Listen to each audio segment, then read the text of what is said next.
الحمد لله والصلاة والسلام على رسول الله وعلى آله وصحبه ومن والاه أما بعد.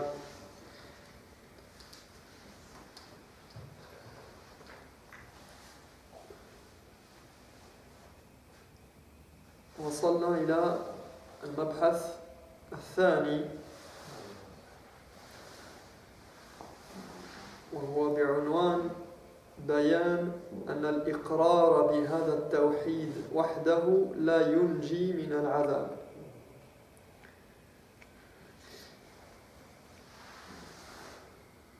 On est donc arrivé à cette deuxième partie du premier chapitre qui concerne la croyance en Allah et qui s'intitule ici donc, admettre cet aspect du monothéisme ne suffit pas pour être sauvé du châtiment. Donc, بيان أن الإقرار بهذا التوحيد أي توحيد يقصدون. قلنا تكلمنا عن ماذا؟ عن توحيد الربوبية. طيب. Donc admettre cet aspect du monothéisme, quel aspect du monothéisme? Le monothéisme qui concerne donc l'unicité de seigneurie, la seigneurie d'Allah. Donc ne suffit pas pour être sauvé du châtiment. Donc ce chapitre, ou enfin plutôt cette partie dans le chapitre, va concerner un point un peu délicat ou comment dire, dans la compréhension du monothéisme, on va voir son importance et on va essayer de déblayer ce qui est dit ici, mais c'est un point très très important dans l'appréhension du monothéisme. يقول إن توحيد الربوبية هو أول أنواع التوحيد الثلاثة كما تقدم.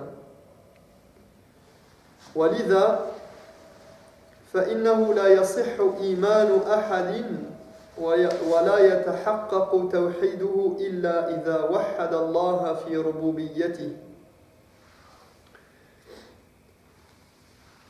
Comme nous l'avons dit, l'unicité de la seigneurie est la première partie du monothéisme.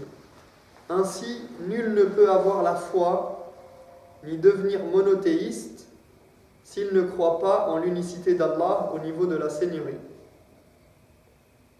لكن هذا النوع من التوحيد ليس هو الغاية من بعثة الرسل عليهم السلام أجمعين ولا ينجي وحده من عذاب الله ما لم يأتي العبد بلازمه ألا وهو توحيد الألوهية. ذكرنا فيما مضى أن التوحيد ينقسم إلى أقسام ومنها توحيد ربوبية وتوحيد ألوهية. طيب. Donc on avait parlé de ça, on avait dit que le tawhid, le monothéisme, il se divisait en plusieurs parties et notamment tawhid, donc rububiyya et uluhiyya, seigneurie et divinité. D'accord, au niveau de la seigneurie, au niveau du caractère de seigneur et au niveau du caractère du divin, de la divinité, de l'adoration, on va dire. Tawhid al-ibad. Donc ici, il nous est dit que cependant, cet aspect du monothéisme, donc la seigneurie, n'est pas la raison pour laquelle les messagers ont été envoyés et ne suffit pas pour être sauvé du châtiment tant que la personne ne fait pas ce que cet aspect implique, à savoir l'unicité de Dieu en tant que divinité.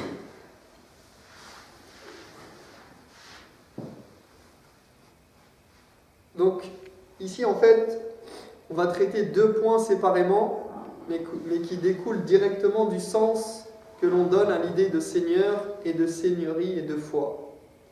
Donc en fait, on va parler de...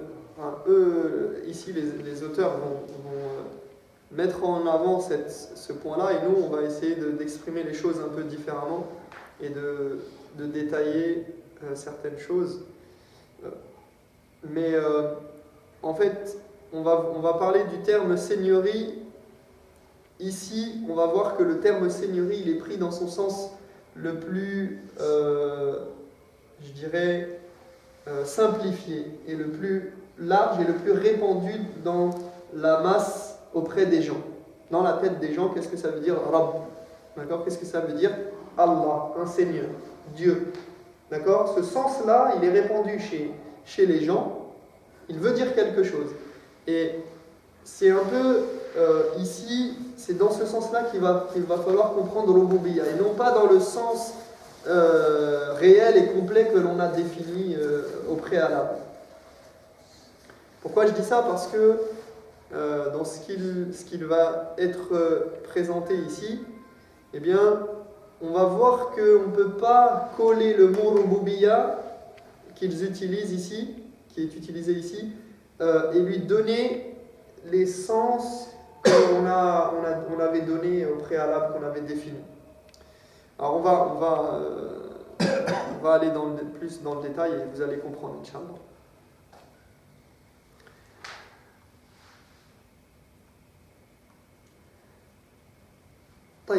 Donc l'idée c'est quoi ici?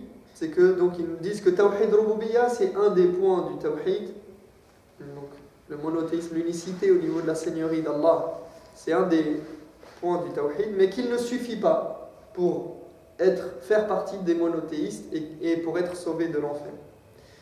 وَلِذَا يَقُولُ اللَّهُ تَعَالَى. Alors c'est pourquoi Allah subhanahu wa ta'ala nous dit, ils vont citer un verset qui dit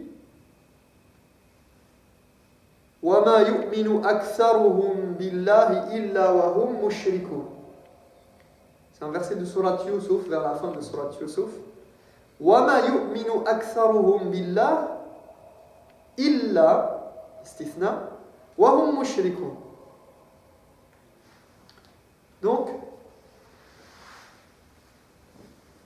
c'est pour cette raison qu'Allah dit,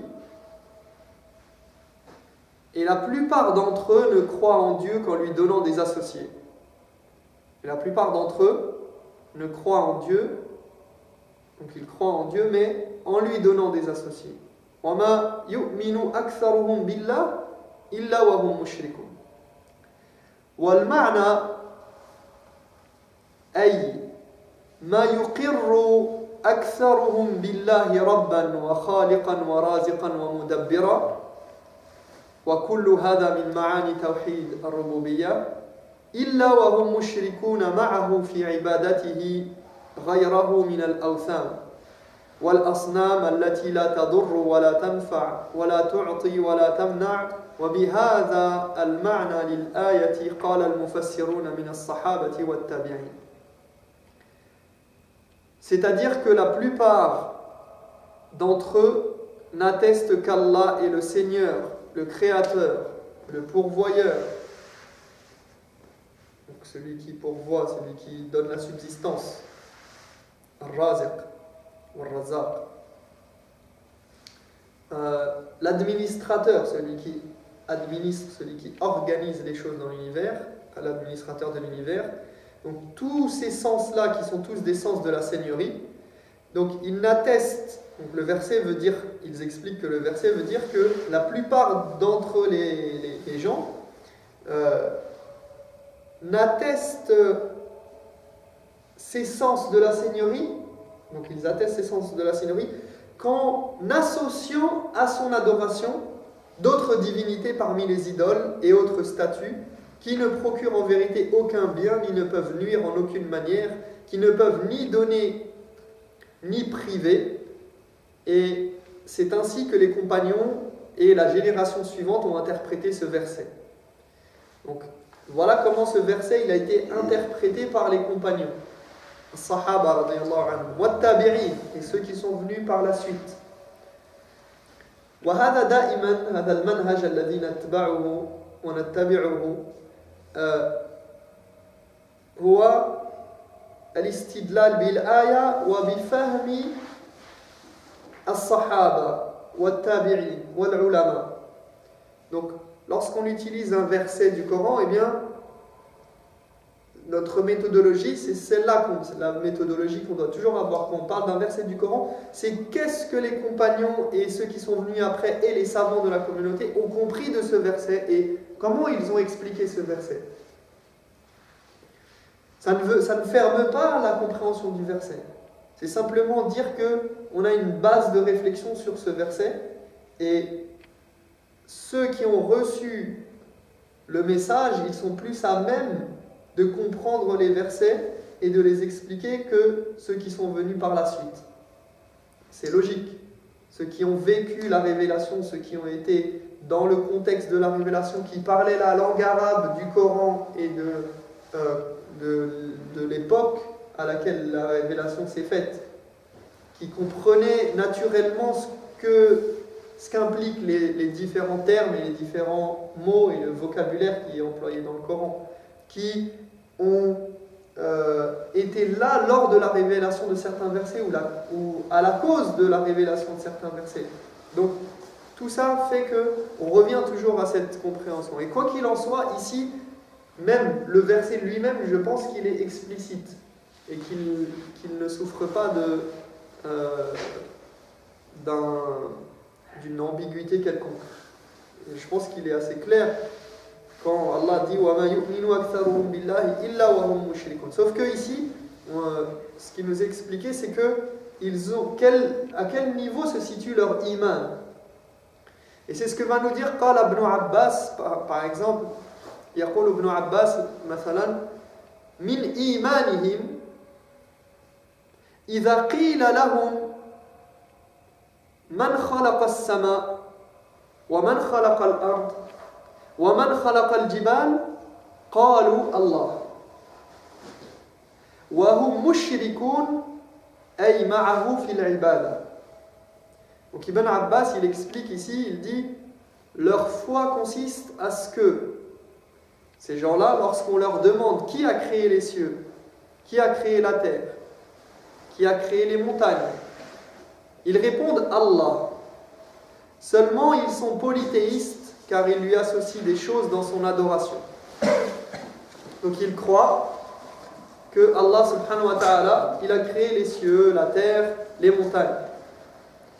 Et ce sens-là, il va être, donc ici ils vont citer plusieurs compagnons, ou ici plutôt Ibn Abbas comme compagnon, et ensuite ils vont nous citer d'autres parmi les savants des tabi'in qui disent quelque chose de similaire. Par exemple, وقال عكرمة تسألهم من خلقهم ومن خلق السماوات والأرض فيقولون الله فذلك إيمانهم بالله وهم يعبدون غيره. Donc Ikrima, qui est un des mufassirin parmi les tabi'in, a dit, donc il explique encore il met en évidence ce sens, il dit si tu leur demandes qui les a créés et qui a créé les cieux et la terre, ils diront que c'est Dieu. Voilà ce qui correspond à leur foi. Cependant, ils adorent d'autres divinités. Donc, si tu leur demandes qui les a créés, qui a créé les cieux et la terre, ils diront c'est Dieu.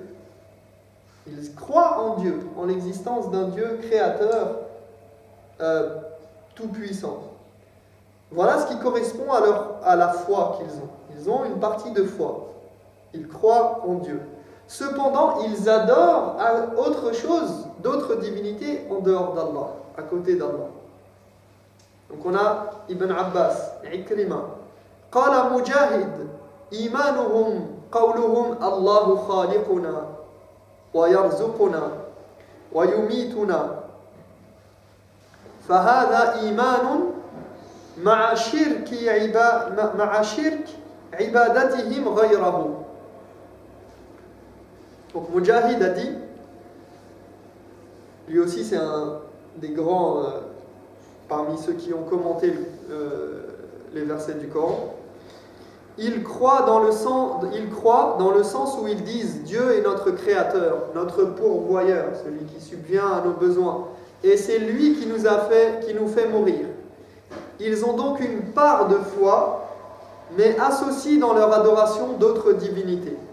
Donc lorsqu'ils adorent Allah, ou lorsqu'ils devraient adorer Allah, ils associent à Allah subhanahu wa ta'ala d'autres divinités.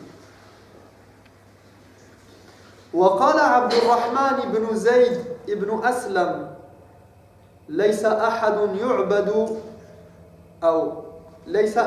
يعبد مع الله غيره إلا وهو مؤمن بالله ويعرف أن الله ربه وأن الله خالقه ورازقه أو ويعرف أن الله ربه وأن الله خالقه ورازقه وهو يشرك به.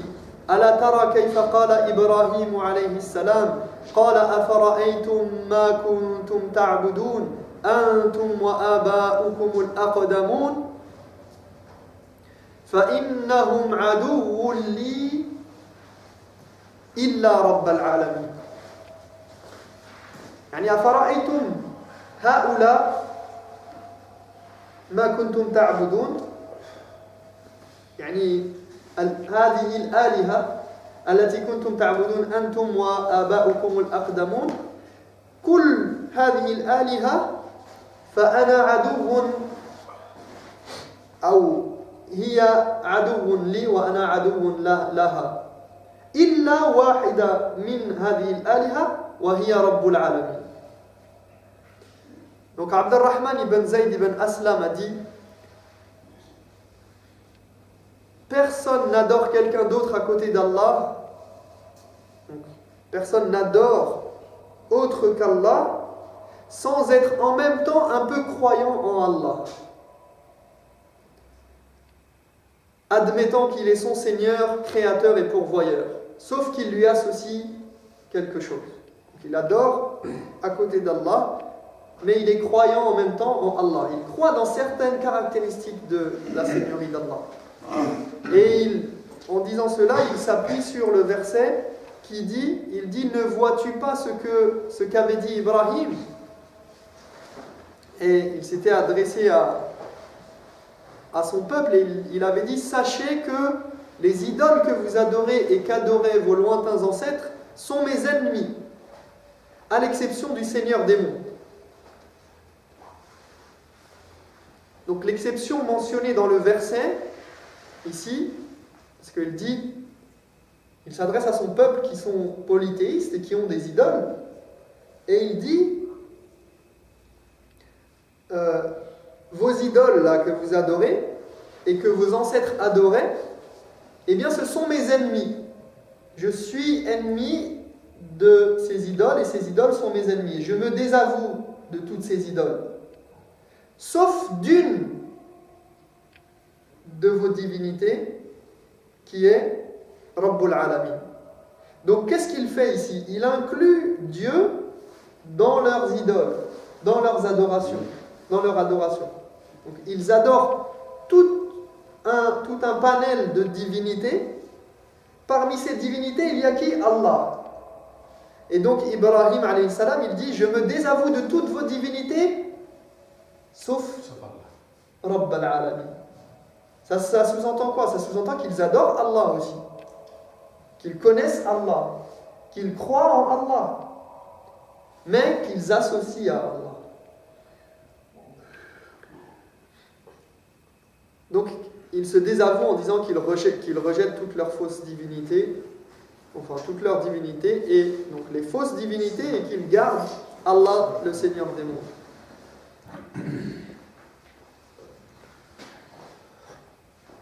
والنصوص عن السلف في هذا المعنى كثيرة. Les textes provenant des anciens qui vont dans ce sens sont nombreux. بل لقد كان المشركون عليكم السلام بل لقد كان المشركون زمن النبي صلى الله عليه وسلم مقرين بالله ربا خالقا رازقا مدبرا، وكان شركهم به من جهة العبادة حيث اتخذوا الأنداد والشركاء يدعونهم ويستغيثون بهم وينزلون بهم حاجاتهم وطلباتهم. Les polythéistes du temps du prophète sallallahu alayhi wa sallam reconnaissaient Allah en tant que Seigneur, Créateur, pourvoyeur, administrateur. Mais leur polythéisme se faisait au niveau de son adoration, puisqu'ils invoquaient d'autres en dehors de lui, imploraient leur secours et leur assistance, et se tournaient vers eux pour toutes leurs requêtes et leurs besoins. وقد دل القرآن الكريم في مواطن عديدة منه على إقرار المشركين بربوبية الله مع إشراكهم به في العبادة. À maintes reprises, le Coran montre que les polythéistes en général, et souvent ce qui est mis en évidence dans le Coran, ça parle de qui? Des polythéistes de la Mecque. Puisque le discours qui se fait et le débat qui a lieu entre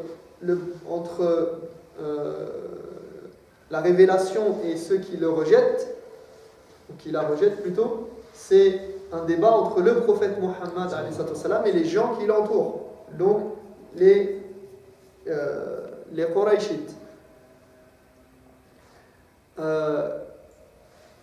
Et donc ici il dit que à maintes reprises le Coran montre que les polythéistes attestaient de la seigneurie de Dieu, tout en lui associant dans son adoration. Et ici on va donc nous citer différents versets du Coran qui viennent attester que, de ce qui est dit ici, de ce qui est affirmé ici, que les polythéistes croyaient en Dieu. D'accord? Et ça, c'est une notion à retenir très importante, et si vous pouviez retenir ne serait-ce qu'un verset, ou au moins la formulation d'un de ces versets, puisque vous allez voir qu'elles se ressemblent, que les différentes formulations se ressemblent dans les versets. C'est à peu près toujours la même formulation, les mêmes versets qui reviennent, mais un peu différemment, pour présenter un attribut ou une caractéristique d'Allah différente. Et attester que les polythéistes, donc c'est Allah qui nous révèle ces versets et qui nous parle, mais à travers le discours des polythéistes. Et donc à chaque fois, ils vont attester à Dieu quelque chose. Ça veut dire qu'ils reconnaissent Dieu, mais ils associent à côté de Dieu, en dehors de Dieu. Et ça, on va le voir pourquoi c'est important aujourd'hui. Et c'est important auprès des musulmans, pas seulement auprès des non-croyants. Alors je vais citer les versets. وَمِنْ ذَلِكَ قَوْلُهُ تَعَالَى وَلَئِنْ سَأَلْتَهُمْ مَنْ خَلَقَ السَّمَاوَاتِ وَالْأَرْضَ وَسَخَّرَ الشَّمْسَ وَالْقَمَرَ لَيَقُولُنَّ اللَّهُ فَأَنَّى يُؤْفَكُونَ. Comme dans les versets suivants, Dieu dit par exemple, si tu leur demandes qui a créé les cieux et la terre, qui a assujetti le soleil et la lune, ils répondront sûrement, c'est Dieu. Pourquoi alors se détourne-t-il de lui? وقوله تعالى ولئن سألتهم من نزل من السماء ماء فأحيا به الأرض من بعد موتها ليقولن الله قل الحمد لله بل أكثرهم لا يعقلون. Et si tu leur demandes qui fait tomber l'eau du ciel pour revivifier la terre après sa mort, ils répondront sûrement c'est Dieu. Dis louange à Dieu, mais la plupart d'entre eux ne raisonnent pas. قل الحمد لله على ماذا؟ الحمد لله على أن هؤلاء المشركين يقرون بهذه المعاني فهي حجة عليهم بل أكثرهم لا يعقلون إذ لو كانوا يعقلون لعلموا أن المتفرد بخلق السماوات والأرض هو الذي ينبغي أن يفرد بالعبادة فكأنه لم يخلق غيره فلا يعبد غيره.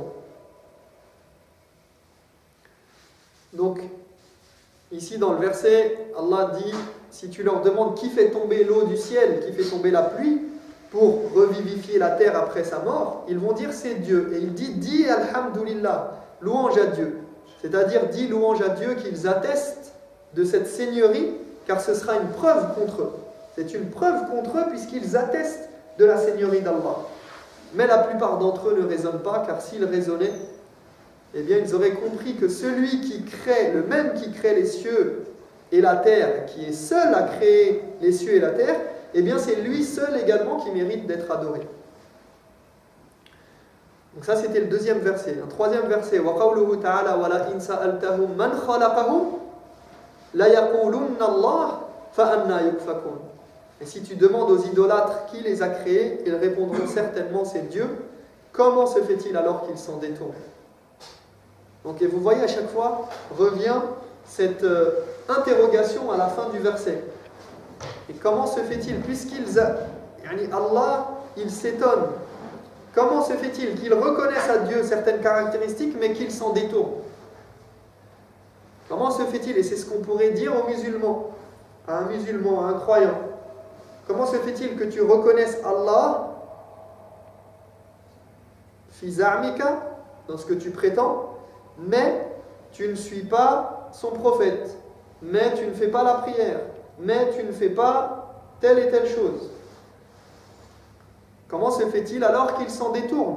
Puisque tu le reconnais, puisque tu dis que tu le reconnais. C'est là, vous allez voir qu'on va préciser les choses après, Inch'Allah, et c'est intéressant.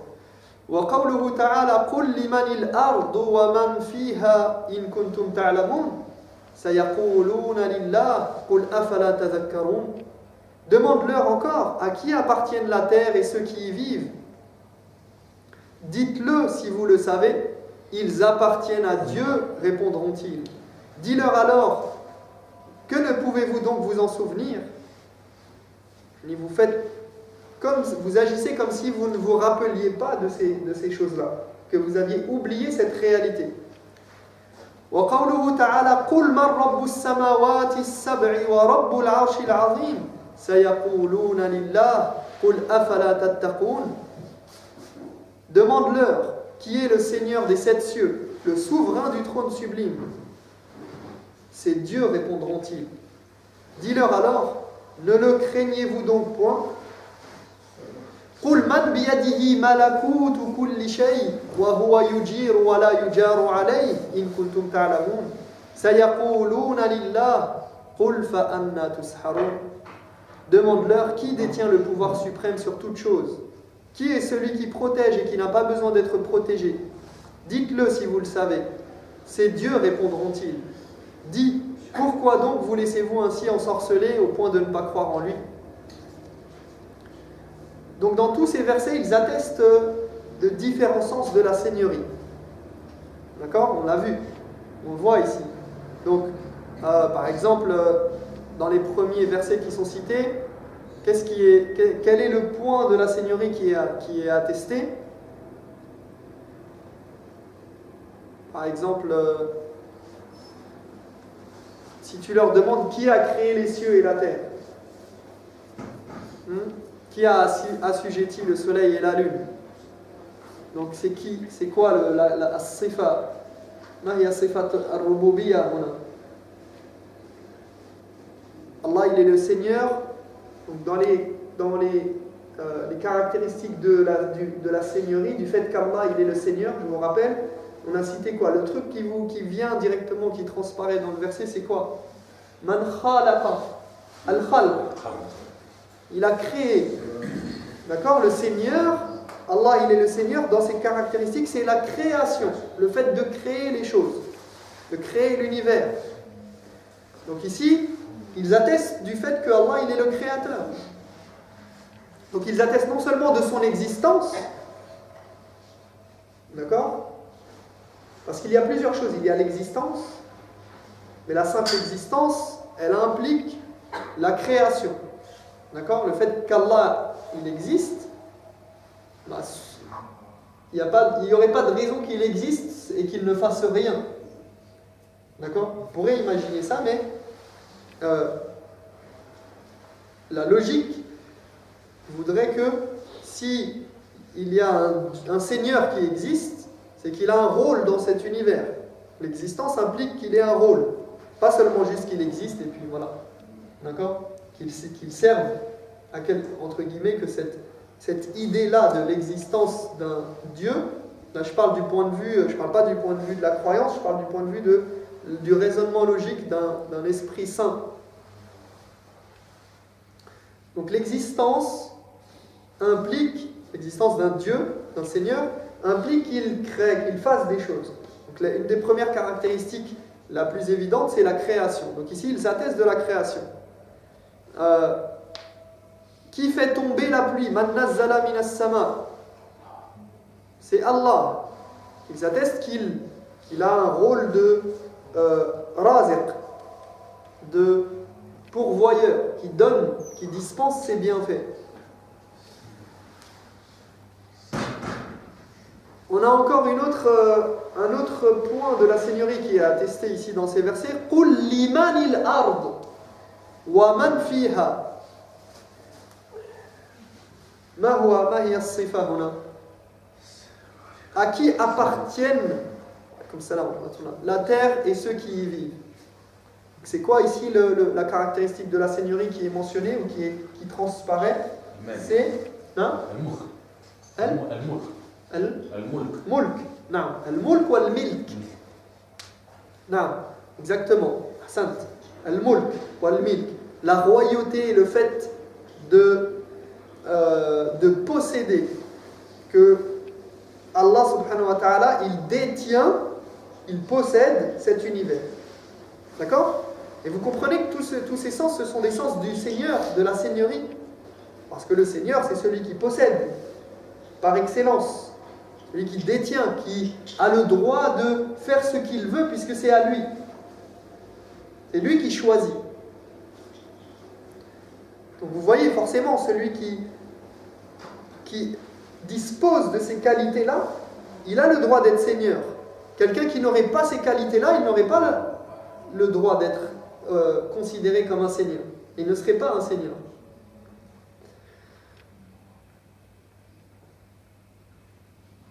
Donc, les versets qui suivent, c'est à peu près le même sens, le pouvoir suprême, celui qui protège et qui n'a pas besoin d'être protégé. Donc voici les différents sens qui sont cités, qui sont cités comme quoi? Comme étant attestés par Quraysh, par les polythéistes. Et pourquoi on dit ça, encore une fois? C'est pour qu'on ait dans la tête qu'est-ce que ça veut dire un polythéiste. Qu'est-ce que c'est qu'un polythéiste? Qu'est-ce que c'est qu'un non-croyant? Et qu'est-ce que c'est qu'un croyant monothéiste? Et ici on a cité le verset, je reviens au verset du départ. وَمَا يُؤْمِنُ أَكْثَرُهُمْ بِاللَّهِ إِلَّا وَهُمْ مُشْرِكُونَ. Donc Allah dit dans le Coran qu'il y a des gens qui croient en lui et pourtant ce sont des polythéistes. Donc ils croient en lui mais en même temps ils lui associent quelque chose.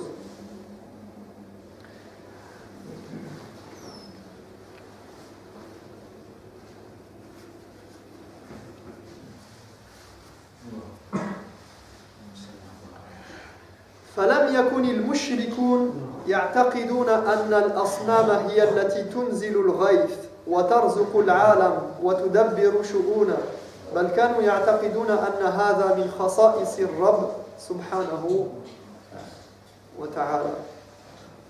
Donc ils nous disent, les auteurs disent ici, vous avez compris, vous avez suivi le cheminement et l'argumentaire qui est mis en évidence ici, c'est que on a dit depuis le départ qu'ils disent que Tawhid Rububiyya, la Seigneurie, être monothéiste au niveau de la croyance qu'Allah il est le Seigneur, en toute exclusivité, ne suffit pas pour être sauvé de l'enfer. Et ici on vient nous exposer certains versets qui montrent que, bien, les polythéistes du temps du prophète alayhi salam, effectivement, ils avaient au moins une partie de la Rububiyya. Donc ils croyaient dans la Seigneurie. Et pourtant, ils étaient polythéistes. Et ils étaient considérés comme polythéistes. Et ils nous disent donc maintenant, ainsi les polythéistes ne croyaient pas que leurs idoles font venir la pluie, pourvoient aux besoins de la terre tout entière, organisent les affaires. Au contraire, ils considéraient que ces qualités sont spécifiques à Dieu. ويقرون أن أوثانهم التي يدعون من دون الله مخلوقة لا تملك لأنفسها ولا لعابديها ضرا ولا نفعا استقلالا ولا موتا ولا حياة ولا نشورا ولا تسمع ولا تبصر. Donc je vais terminer la lecture du passage et après je vais commenter certains points. Et ils attestaient que leurs statues, leurs idoles, leurs statues qu'ils invoquent en dehors de Dieu sont créées et n'ont pas le pouvoir de nuire ou d'être utiles, ni à elles-mêmes ni envers leurs adorateurs, indépendamment de la volonté d'Allah. Ça c'est important à souligner. Donc ils attestaient, on nous dit qu'ils attestaient que leurs statues, les idoles qu'ils avaient, et qu'ils invoquent en dehors de Dieu, eh bien ces statues-là sont créées. Elles sont créées. Qu'elles n'ont pas le pouvoir de nuire ou d'être utiles à quelqu'un, ni à elles-mêmes, ni envers leurs adorateurs. Mais de quelle manière ils ne sont pas utiles ou ils ne peuvent pas nuire, istiqlalan, yani indépendamment de la volonté d'Allah. Ils ne croient pas qu'ils sont indépendants de la volonté d'Allah, mais qu'ils sont assujettis à la volonté d'Allah. D'accord? Et ça c'est important. Ils ne croient pas que ce sont des divinités qui sont capables de combattre Allah et de faire des choses en dehors de la volonté d'Allah. Ni même de donner la mort, la vie ou de ressusciter. Elles n'entendent ni ne voient, donc ces idoles-là n'entendent pas et ne voient pas. Pourquoi elles n'entendent pas et ne voient pas ces idoles? De quelle manière? Pourquoi ils disent ça? Parce qu'en fait ces idoles-là, qu'ils adorent, c'est-à-dire les statues qu'ils ont mises à la Mecque, les 360 et quelques statues qu'il y avait autour de la Kaaba, ce sont en fait, c'est comme la statue chez les chrétiens. Par exemple, la statue de tel saint, ou la statue de Maryam, de Marie, où ils invoquent devant cette statue, ce n'est pas la statue qu'ils invoquent, mais c'est quoi? Qu'est-ce qu'ils invoquent quand ils se mettent devant la statue? C'est pas la statue. La statue, ils savent bien qu'elle a été façonnée. Mais c'est exactement, c'est une représentation de leur divinité. La statue, elle symbolise la divinité. D'accord? C'est important. Ça veut dire que lorsqu'ils se prosternent devant une statue, ils se prosternent, alors ça dépend bien sûr des gens et des degrés de leur polythéisme ou du degré de leur manque de lucidité, mais en général la statue elle-même c'est une représentation de leur divinité. C'est pas la divinité elle-même.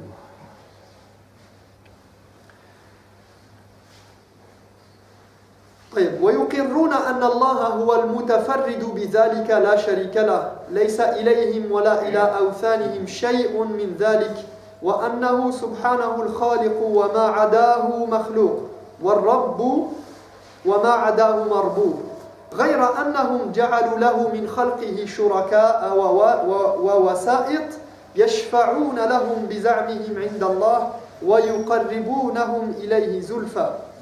Ils attestaient qu'Allah est le seul à disposer de cela, sans aucun associé, et qu'eux-mêmes ou leurs idoles n'ont aucune part dans cela, et qu'Allah est le seul créateur et que tout en dehors de lui est créature, qu'il est le Seigneur et que tout en dehors de lui est soumis, sauf qu'ils ont pris certaines de ces créatures comme partenaires, associés ou intermédiaires pour soi-disant intercéder en leur faveur auprès de Dieu et les aider à se rapprocher de lui. وَلِذَلِكَ قَالَ تَعَالَى, c'est un verset important dans Surat Zumar, قَالَ تَعَالَى وَالَّذِينَ اتَّخَذُوا مِن دُونِهِ أَوْلِيَاءَ مَا نَعْبُدُهُمْ إِلَّا لِيُقَرِّبُونَا إِلَى اللَّهِ زُلْفَى. Donc Allah dit, quant à ceux qui ont adopté en dehors de lui d'autres divinités, donc ceux qui ont adopté les mushrikines, les polythéistes, qui ont adopté en dehors d'Allah d'autres divinités, ils disent nous ne les adorons que pour qu'elles nous rapprochent davantage de lui. Donc ça c'est une shubha, c'est un doute et une ambiguïté qui existe chez certains polythéistes, pas tous, mais certains polythéistes adoraient, ils disent nous adorons ces divinités Pourquoi? Pour qu'elles nous rapprochent d'Allah. D'accord? Pour qu'elles nous aident à nous rapprocher d'Allah, pour qu'elles intercèdent auprès d'Allah en notre faveur. D'accord? Donc ils disent, on n'adore pas directement ces divinités-là en tant que divinités en dehors d'Allah, toute puissante et qui sont capables d'agir de leur propre volonté sans la volonté d'Allah. On les adore. En fait, on s'oriente vers eux pour qu'ils nous rapprochent d'Allah subhanahu wa ta'ala, qu'ils nous donnent un statut particulier auprès d'Allah. Ça, c'est un des points qui existe chez certains polythéistes, ce qui n'est pas le cas de tous les polythéistes. Donc ici, ils disent « Ay liyashfa'u lahum 'inda Allah fi nasrihim wa rizqihim wa ma yanubuhum min amri dunya » C'est-à-dire, nous adorons ces divinités uniquement pour qu'elles intercèdent en notre faveur auprès de Dieu et qu'il leur apporte la victoire, qu'il leur octroie ses faveurs et tout ce dont ils ont besoin au quotidien.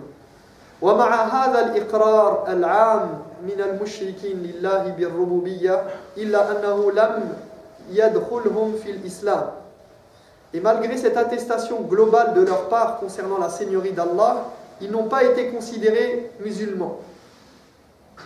بل حكم الله فيهم بأنهم مشركون كافرون وتوعدهم بالنار والخلود فيها واستباح رسول الله صلى الله عليه وسلم دماءهم وأموالهم لكونهم لم يحققوا لازم توحيد الربوبية وهو توحيد الله في العبادة.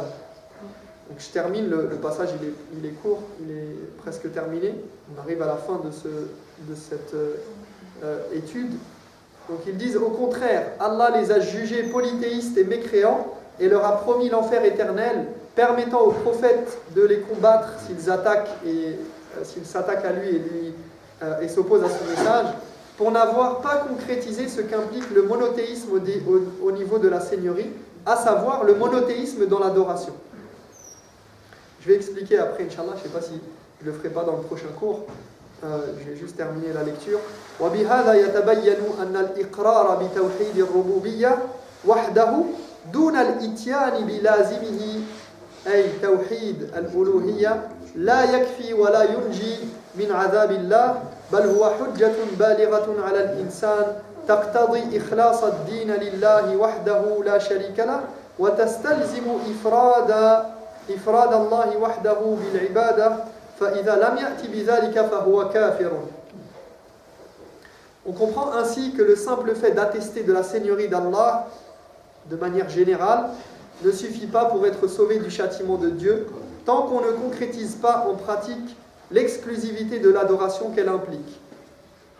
Au contraire, attester de la seigneurie d'Allah est même une preuve contre celui qui atteste qu'il doit lui vouer un culte exclusif sans associé qui implique directement de l'adorer lui seul. Quiconque ne fait pas cela ne pourra être considéré comme croyant dont le sang et les biens sont préservés en cas de conflit. Donc simplement pour revenir sur cette idée, et je ne vais pas faire trop long, ici, donc encore une fois, l'idée c'est quoi? C'est que on peut être croyant en Dieu, mais être polythéiste. Et la preuve, c'est que les polythéistes de l'époque du prophète sallallahu alayhi wa sallam, ils croyaient en Allah, ils croyaient en certaines caractéristiques de la seigneurie d'Allah. Ils croyaient que Allah, il est vivant, il existe, il est puissant, il est capable de faire certaines choses, il a la capacité de donner la vie, de donner la mort, de dispenser ses faveurs, d'organiser l'univers, etc. et de créer. Donc il croyait en cela et malgré tout, le fait qu'il lui associe donc dans l'adoration, eh bien ça a fait d'eux des polythéistes et non pas des muwahhidin, des croyants. D'accord? C'est ça qui est mis en avant. Pourquoi c'est important? C'est important parce que, eh bien, chez certains savants, bien après l'époque des compagnons et des quatre grands imams des madhahib, Abu Hanifa, Al-Shafi'i, Malik, Ahmad, bien après eux, eh bien, l'idée de monothéisme a été détournée de son sens réel. Et le monothéisme a été restreint à la croyance et la reconnaissance d'un Dieu, d'une divinité et d'un créateur. Du coup, chez certains, cette idée est restée que toute personne qui atteste de l'existence de Dieu, et c'est ce qui existe encore aujourd'hui chez certaines personnes, chez beaucoup de personnes et malheureusement chez beaucoup d'arabophones, que toute personne qui croit en Dieu, eh bien elle est croyante. Toute personne qui croit en l'existence de Dieu, elle est croyante. Toute personne qui atteste que Allah existe, elle est croyante. Alors qu'Allah subhanahu wa ta'ala, il nous parle des polythéistes de la Mecque et il nous montre qu'ils croyaient de manière certaine en l'existence d'Allah. Et pourtant, il ne les a pas considérés comme étant des croyants. Bal a'zam wa awla wa awdah min dhalik man huwa alladhi ya'rifu Allah subhanahu wa ta'ala tamaman wa huwa fi an-nar. Plus éloquent encore que l'exemple des polythéistes de la Mecque, quelle est la créature qui connaît Allah subhanahu wa ta'ala, qui lui a parlé et qui pourtant fait partie des gens de l'enfer? Le diable. Le diable, il a adoré Allah subhanahu wa ta'ala au point qu'il a été considéré comme faisant partie des anges. Il n'était pas un ange, mais il a été accepté par son adoration au rang des anges. Et il a parlé à Allah subhanahu wa ta'ala, il connaît l'existence d'Allah. Il ne peut pas renier l'existence d'Allah qui est son créateur. Et pourtant, Allah subhanahu wa ta'ala ne l'a pas considéré, bien évidemment, personne ne le considère comme croyant. Et donc cette notion, elle est très importante. Je reviendrai dessus, Inch'Allah, dans le cours prochain, parce qu'on va essayer de mitiger un petit peu les propos qui sont dans le livre. Parce qu'on va voir on va revenir au sens de Ar-Rububiyyah et mettre en évidence que les polythéistes de la Mecque n'étaient pas et ne pouvaient pas être monothéistes au niveau de la seigneurie d'Allah subhanahu wa ta'ala. Et je laisse ça pour le cours prochain, Inch'Allah. Nasalullah tabaraka wa ta'ala an yaj'alana min al-muwahhidin wa min 'abidihi al-mukhlisin al-mukhlasin وأن يجعلنا من الذين يستمعون القول فيتبعون أحسنه أولئك الذين هداهم الله وأولئك هم أولو الألباب وبارك الله فيكم سبحانك اللهم وبحمدك أشهد أن لا إله إلا أنت أستغفرك وأتوب إليك والله تعالى أعلى وأعلم صلى الله على نبينا محمد وعلى آله وصحبه أجمعين.